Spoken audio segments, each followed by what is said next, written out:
मेरा नाम है शैला और आप देख रहे हैं M2 लाइव टीवी। दोस्तों, सोशल मीडिया प्लेटफॉर्म ट्विटर एक बार फिर सुर्खियों में आ गया है।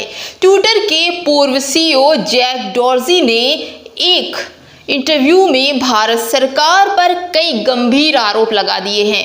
उन्होंने दावा किया है कि किसान आंदोलन के दौरान उन पर दबाव बनाया गया था, उन अकाउंट को बंद कर दिया जाए जो या तो किसान आंदोलन को सपोर्ट कर रहे थे या फिर सरकार के खिलाफ लगातार बयानबाजी कर रहे थे।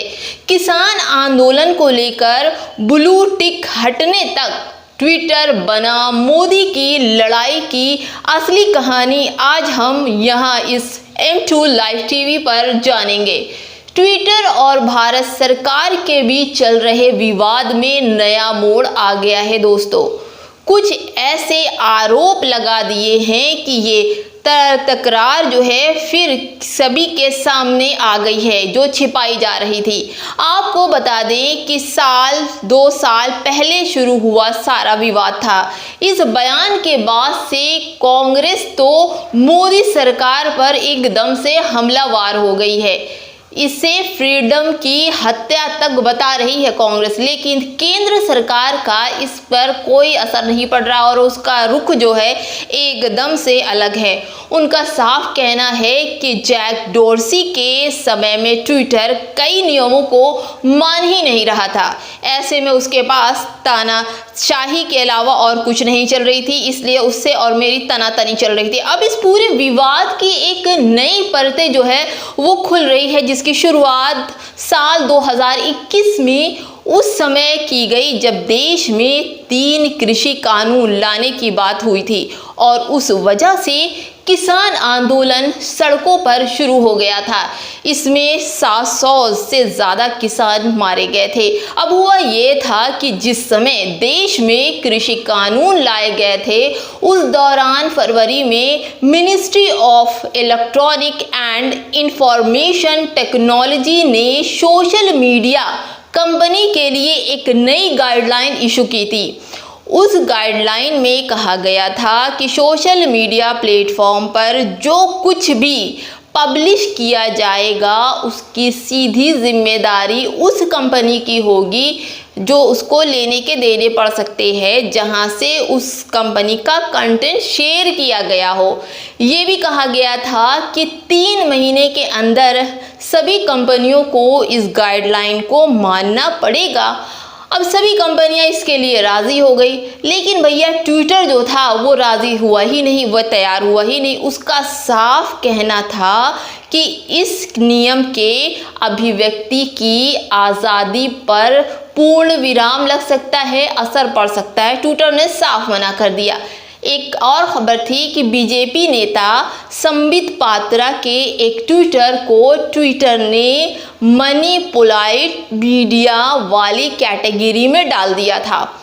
पात्रा का ट्वीट किसी कथित टूलकिट को लेकर था, लेकिन ट्विटर को उससे आपत्ति हो गई थी। विवाद IT नियमों को लेकर चल रहा था, लेकिन इस नए नियम केस को दूसरी दिशा में मोड़ दिया गया।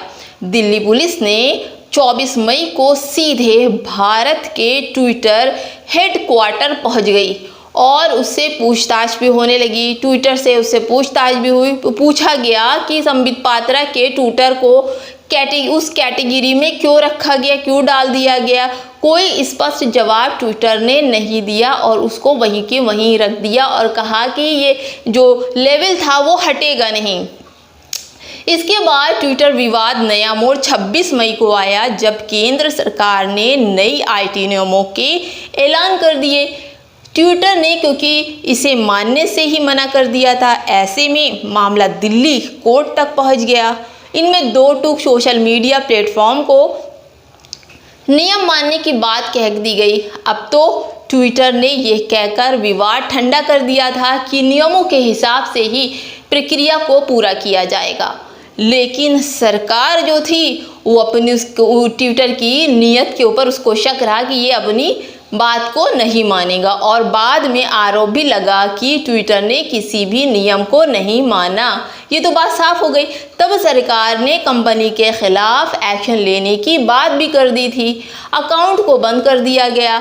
जाए जो किसानों के आंदोलन को सपोर्ट कर रहे थे या फिर सरकार के नियमों के खिलाफ जो बयानबाजी चल रही थी, जो आलोचना चल रही थी, उनके अकाउंट को सीज कर दिया जाए। ऐसा ट्विटर ने कहा कि हमको निर्देश मिले, लेकिन हमने उस चीज़ को फॉलो नहीं किया। अब इस विवाद के बाद ब्लू टिक वाला विवाद भी जुड़ गया। असल में पिछले साल कुछ समय के लिए ही सही, सबके तत्कालीन उपराष्ट्रपति जो थे वेंकैया नायडू जी, उनका जो ट्विटर अकाउंट था वो ब्लू टिक उनके हटा दिया गया। इसके बाद संघ प्रमुख मोहन भागवत के साथ भी यही हुआ। एक समय के आईटी मिनिस्टर रविशंकर प्रसाद के जो ट्विटर अकाउंट से भी ब्लू टिक जो था वो हट गया। कहा गया कि कॉपीराइट का कोई ऐसा मसला था जिसे वो सामने आ गया था, इसी वजह से ये एक्शन हुआ। लेकिन बात तो यही हो गई, जो विवाद था कि विवाद तो बढ़ता ही गया। अब इन विवादों के बीच ट्विटर के पूर्व सीईओ ने जो दावे दिए हैं, जो बयान दिया है, उस वजह से नया बवाल खड़ा हो गया है। कांग्रेस को इसमें असर दिख रहा है, उनको तो मौका मिलना चाहिए। कांग्रेस को मौका मिल गया है बीजेपी के खिलाफ साजिश करने का। बीजेपी को साजिश और सरकार जो है वो मुंहतोड़ जवाब देने के लिए तैयारी कर रही है। आगे क्या होगा पता नहीं, लेकिन इस बार मोदी सरकार ट्विटर वाले मामले पर फंसती ज़रूर नज़र आ रही है। ऐसे ही नए खबरों के लिए देखते रहिए M2 लाइव TV।